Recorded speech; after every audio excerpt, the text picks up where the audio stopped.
किती झाले? 200 रुपये.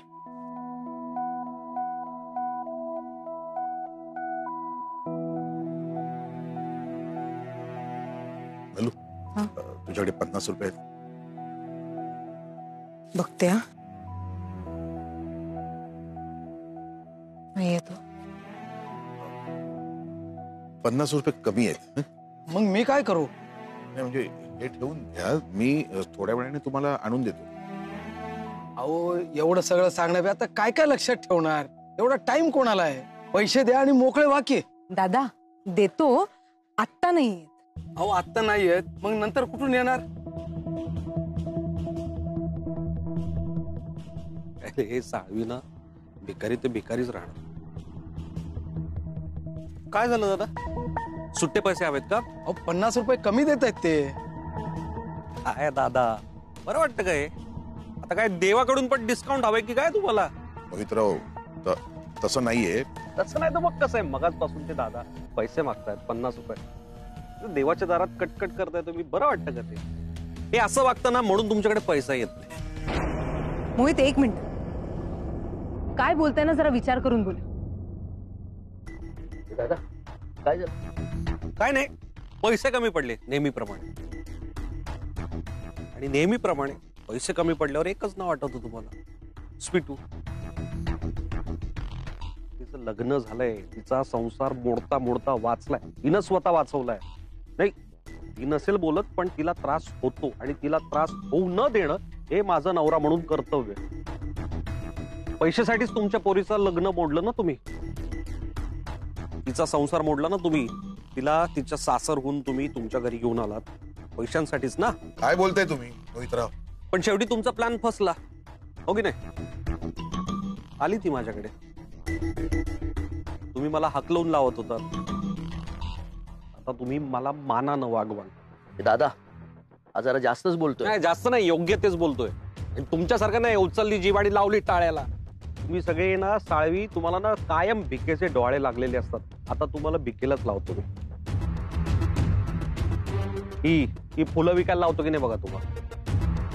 स्वीटू मला एक संधी देत होती तेव्हा तुम्ही सगळे तिला भडकवत होतात ना, तर नाही सोडणार तुम्हाला, नाही सोडणार. मोहित, कोणाला सोडणार नाही म्हणताय तुम्ही? कोणाबद्दल बोलताय तुम्ही? कोणाशी बोलताय या भाषेत? यांच्याशी, आई दादांशी बोलताय? नाही कोणाला धमकवताय तुम्ही? ते काय ही झालं? पद्धत आहे बोलायची? ही भाषा आहे बोलायची तुमची? ऐक ना, काय झालं, त्या फुलवाल्याचे पैसे देत नव्हते. मी ऐकलंय सगळं, ऐकलंय. तू घेतलेला निर्णय त्यांना मान्य नव्हता, ते माझ्याशी कसं वागले हे ऐकलंस तू? माझा अपमान केला या सगळ्यांनी, ते बघितलंस तू? मी तुझ्याशी तर नीट वागत होतो, तुला तर त्रास दिला नव्हता. मी तुझी काळजीच घेत होतो ना, तरी हे लोक माझ्याशी. मोहित, मी या सगळ्यांना आधीपासून ओळखते मोहित, त्यांच्याबद्दल तुम्ही मला सांगायची गरज नाहीये. तुम्ही आणि तुमच्या आई माझ्याशी खूप वाईट वागलात, मला त्रास दिला, पण मी तुम्हाला माफ करून पुढे जायचा निर्णय घेतला ना. हो हो, यांच्यातल्या कोणालाही तो निर्णय पटलेला नाहीये, पण त्यांनी मला एका शब्दाने अडवलं नाही. उलट माझ्यासाठी तुमचा मान राखला आणि तुम्ही त्यांच्याशी या पद्धतीने बोलणार आहात. एक वेळ मी मला झालेला त्रास सहन करेन, पण माझ्या माणसांचा झालेला अपमान मी सहन करणार नाही. तुम्ही निघा इकडनं. अगं पण तुम्ही इकडनं निघा. बघ, पण तू माझ्या बरोबर येतेस असं कबूल केलं होतंस. आता मी तुमच्या बरोबर कुठेही येणार नाहीये. तू असं नाही करू शकत. इथे सगळ्यांसमोर मला तू असं नाही करू शकत. क्या बोला, सुना नहीं क्या? बाकी सर, मी माझ्या बायकोची बोल. तू चुकीचं वागलास. अवनी, तू मला कबूल केलं होतं.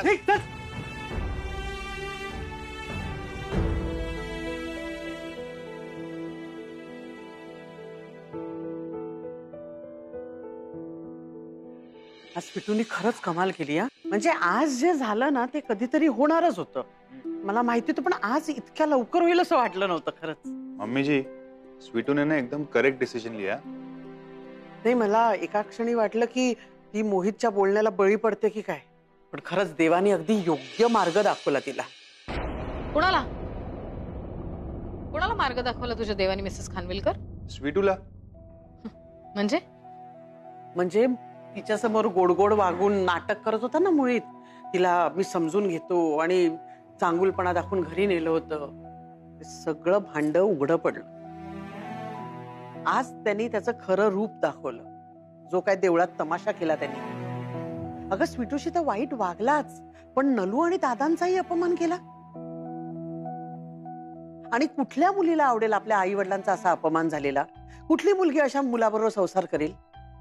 नाही, आणि ती नलू मावशी आणि दादांच्या बाबतीत खूप सेन्सिटिव्ह आहे. जरा जास्त सेन्सिटिव्ह. आई वडील आहेत तिचे, त्यांचा मान नको का राखायला? मोहित वाटेल तसं वागत होता, वाटेल त्या मागण्या करत होता. मुलीची बाजू म्हणून काय वाटेल ते ऐकून घ्यायचं? उलट स्वीटू जशी वागली ना, मला तर अभिमानच वाटतो तिचा. तुला काय स्वीटूचे गोडवे गाण्यासाठी फक्त निमित्त हवं असतं? नाही, मोहित वागला ते चुकीचंच आहे, पण स्वीटूनी साधा चहा सोड, साधं पाणी आणून दिलं तरी तुझ्याकडे शब्द कमी पडतील त्याचं कौतुक करायला. तिचं कौतुक ऐकण्यासाठी मी इथे आलेलं नाही. मी इथे का आले होते इथे?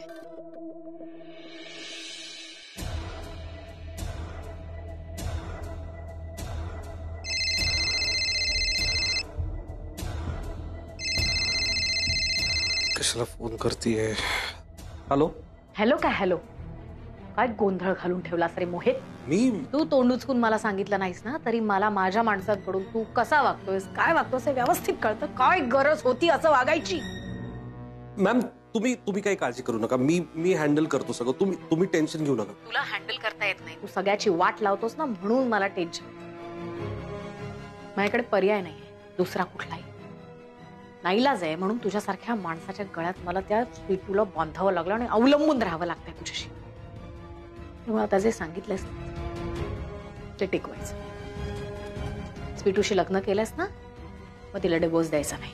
ते नातं टिकवायचं काहीही झालं तरी.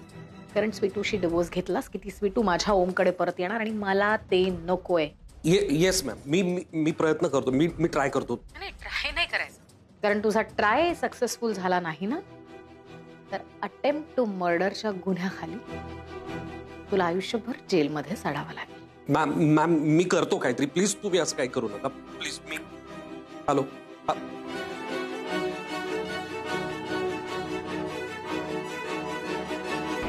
अगं संध्याकाळी जायचं ना भाजी मार्केट? जाऊ ना, मला पण बरंच काय काय घ्यायचं मार्केटमध्ये. अगं मोहितची बायको परत आली वाटतं. अगं घर सोडून गेलेली ना ती. अगं सासू सुनेचं भांडण झालं होतं ना. नाही ग, भांडण मिटलं असेल म्हणून आलीये ती परत.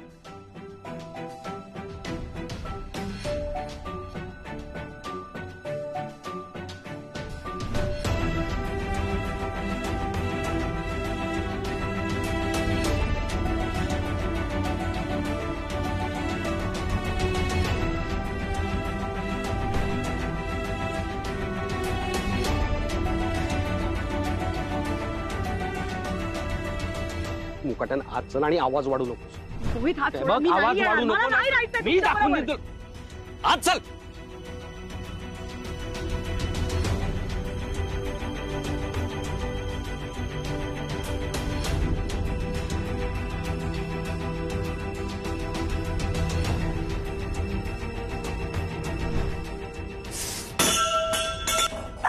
अगं काय झालं? काय झालं? अगं काय झालं? हिच्या हाताला बघ ना. अरे आता मी सांगेन ते आणि तसंच वागायचं. मोहित हात सोडा. येते का लक्षात तुझ्या? यापुढे या घरातून तुझी सुटका नाही.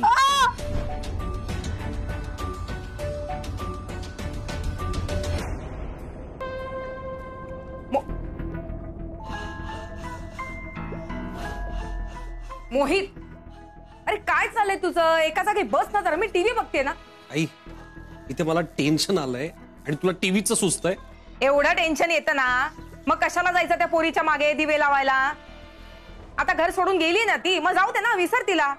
घटस्फोट देऊन टाक. इथे एक तर खूप मोठा गोळ होऊन बसलाय.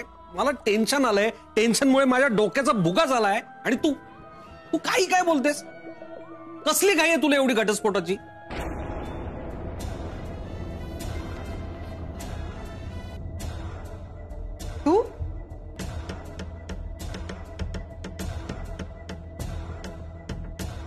तू इथे का आलीयस? ये ना, ये बस. आई तू जरा बस ना अवनी, बस. आई तिला पाणी वगैरे मी देतो. अवनी बस, मी आलो.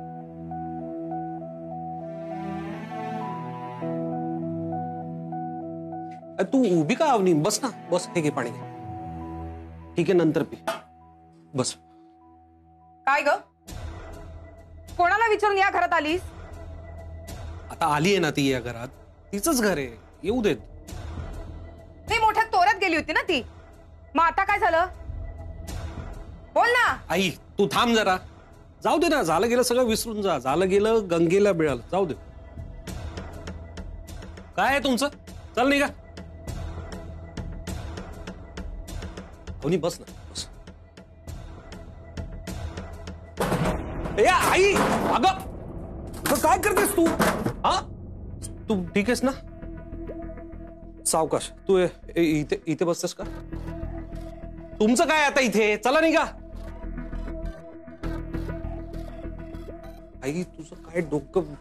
अगं राहू दे ना. थोडे कष्ट नका घेऊ. मी काही इथे कायमची राहायला आलेली नाहीये. मुळात मी या घरात कधी राहायला येईन असं मला वाटलंही नव्हतं.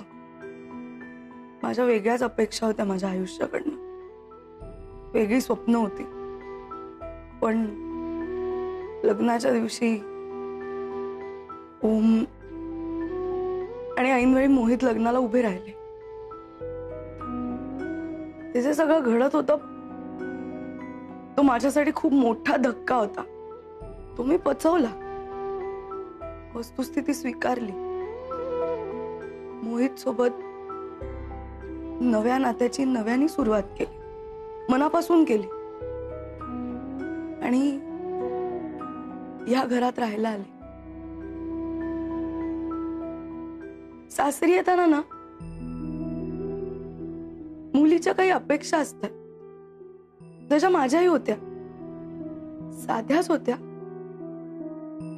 पण होत्या. माहेरी आपल्याला जसं प्रेम मिळालं, जी आपुलकी मिळाली ती सासरी पण मिळावी.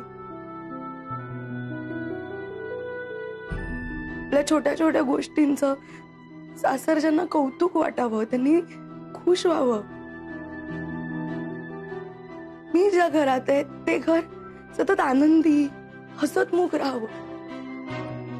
आई इतकं नाही, पण प्रेमाने मायेने सासूने आपल्याशी वागावं. सासऱ्यांनी वडिलांसारखा आधार द्यावा. नवऱ्याची प्रत्येक सुखदुःखात तिला साथ मिळावी.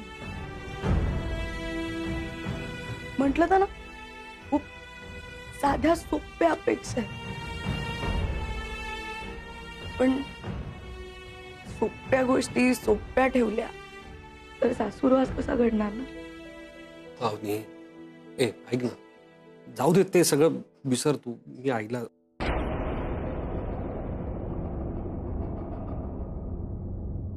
पण इथे माझी प्रत्येक चूक मोठी करून दाखवली गेली.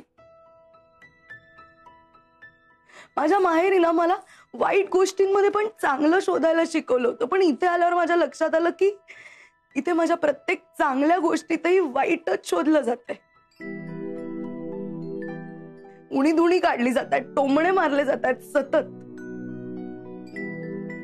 माहेरी जेव्हा पहिल्यांदा मुलगी स्वयंपाक करते ना, तेव्हा तो कसाही झाला असेल ना तरी तिचे बाबा खूप गोड मानून तो खातात. प्रश्न तो पदार्थ कसा झाला याचा नसतो, पण ज्या पोरीने तो केलाय ना, तो किती मायेने केलाय, प्रेमाने केलाय, हे त्यांच्यासाठी महत्वाचं असतं. मग तीच मुलगी जेव्हा तिच्या सासरी येते आणि कौतुकाने काहीतरी करते पहिल्यांदा, तेव्हा तिला नावं का ठेवली जातात? सासूना आईच्या मायेने धीर द्यावा, चुकलं तर सांगावं, शिकवावं. 4 गोष्टी शिकवल्या तर तिची पण शिकायची तयारी असते. मग तिला असं परक्यासारखं का वागवतात? तू शांत हो, हे घे पाणी घे. आणि तुझ्या हाताला माझ्या आईच्या हातची चव नाही हे म्हणायला नवरा पुढे असतोच. येता जाता त्या मुलीच्या संस्कारांबद्दल बोलतात, तिच्या माहेरच्या माणसांच्या संस्कारांबद्दल बोलतात, पण हे सगळं बोलणारी सासरची लोक मात्र सुसंस्कृत. हो ना? लग्न होऊन मुलगी घरात आल्यावर तिची किंमत कशी ठरवतात ना हे मला इथे आल्यावर कळलं. आई, त्या मुलीचा स्वभाव, तिच्यावरचे संस्कार याच्याशी काही घेणं देणं नसतं, पण त्या मुलीने माहेरनं किती सोनं नाणं आणलंय, किती टीव्ही फ्रीज आणलेत काय, याच्यावरच ती मुलगी चांगली का वाईट आहे ठरवता तुम्ही. मुलीने नोकरी केली तर ती घरात वेळ देत नाही, आणि मुलगी घरात बसली तर आमची सून कमवत नाही. म्हणजे सगळं झालं तरी चूक त्या मुलीचीच आहे, दोष त्या सुनेचाच आहे. थोडक्यात काय, सून म्हणजे मनस्ताप, डोक्याला होणारा त्रास. पण कधी कोणी हा विचार का नाही करत की ती आपल्या घरात आलेली एक लेक आहे, आपल्या मुलाच्या आयुष्यात आलेली एक चांगली मैत्रीण आहे, आपल्याला आलेला आधार आहे. असं का नाही वागवत? तू जरा जास्त बोलतेस असं नाही वाटत तुला? अजून काही बोललेच नाहीये. मी जे पाहिलंय, जे ऐकलंय ते सांगते. ते मी अनुभवलंय ते वेगळंच. तुमच्यासारख्यांसाठी ना सून म्हणजे सोन्याचं अंड देणारी कोंबडी आहे फक्त. तिच्या मनाचा काही विचार नाही, तिच्या भावनांची कुठलीही किंमत नाही, काही नाही. मुक्या जनावरांना सुद्धा तिच्यापेक्षा जास्त स्वातंत्र्य आहे. सासरच्यांकडनं आलेले, सासूकडनं आलेले 4 कौतुकाचे शब्द खूप महत्वाचे असतात तिच्यासाठी. ते तिला हुरूप देतात, कारण हे सगळं तिच्यासाठी खूप नवीन असतं. ही माणसं नवीन असतात, हे घर नवीन असतं. सासूची आई होते, सासऱ्यांमध्ये तिला वडिलांची छबी दिसायला लागते, ती रुळायला लागते. पण तुम्ही मला इथे कधीच रुळू दिलं नाही. खूप साध्या अपेक्षा होत्या मला, पण त्याही या घरात आल्यावर संपल्या. इतके दिवस मी मुलीला छळण्याच्या, तिला डांबून ठेवण्याच्या, भाजण्याच्या फक्त बातम्या ऐकत होते, वाचत होते. पण हे जेव्हा मी अनुभवलं ना, आणि तुम्ही माझ्याबरोबर जेव्हा हे वागलात ना, तेव्हा मला कळलं की ते किती भयानक आहे. एका परक्या घरात, परक्या माणसांमध्ये आता कधीही आपल्या बरोबर काही होईल या गोष्टीची जी भीती आहे ना, ती भीती बाळगून घरात राहणं खूप कठीण आहे. माझी घुसमट व्हायला लागली या घरात. माझ्यासारख्या कितीतरी असतील ना ज्या निमूटपणे हे सगळं सहन करतायत. नाईलाज आहे त्यांचा, कारण त्यांच्यामुळे त्यांना त्यांच्या आई बाबांना, घरच्यांना त्रास होऊ द्यायचा नाही म्हणून सगळं सहन करतायत. पण त्या बाबतीत मी खूप नशीबवान आहे. हा, माझ्या बाजूला माझी माणसं आहेत, त्यांच्या शब्दांनी मला बळ येतं, आणि म्हणून मी तुमच्या समोर उभी राहून आज तुमच्या नजरेला नजर देऊन बोलायची हिंमत करू शकते. यापुढे माझा किंवा माझ्या घरच्यांचा अपमान झालेला मला चालणार नाही.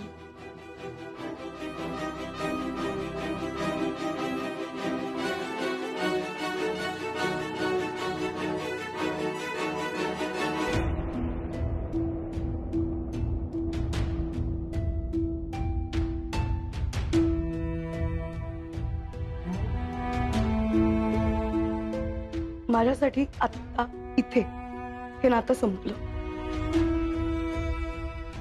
इथून पुढे या घराशी, इथल्या माणसांशी माझा काहीही संबंध नसेल. मी तुम्हाला आणि तुम्हाला या नात्यातून मोकळं केलं. याच्या पुढे मला या नात्याचं ओझं व्हायचं नाही.